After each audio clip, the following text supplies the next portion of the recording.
Alas, a Dara Soup has been cast, and it's been cast in the film Remember Me. It's directed by Alan Coulter, and it's a film that really manipulates you, and it makes you feel angry. No other emotion really can describe how one would feel, especially after the last few minutes of this film. It stars Robert Pattinson, Emily DeRaven, Pierce Brosnan, Lena Olin, and Chris Cooper, and they are all situated in New York City in the summer of 2001.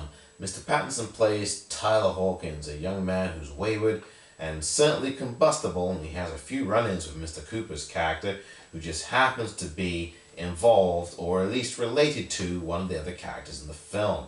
Now, this is coming from a mile away. We can see what's going to happen. We may not have seen the end coming, but we certainly do see how these characters interact together. Uneasily, we don't really care about them. We don't really care about these characters at all, and they do interact uneasily and sometimes comfortably. Pierce Brosnan plays the father of Mr. Pattinson's character.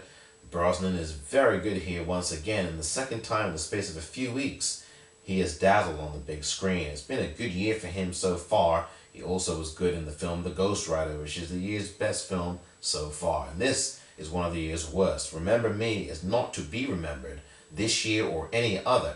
Mr. Pattinson seems to be so self-absorbed here and absolutely mired in a film that's complete with lots of pretension.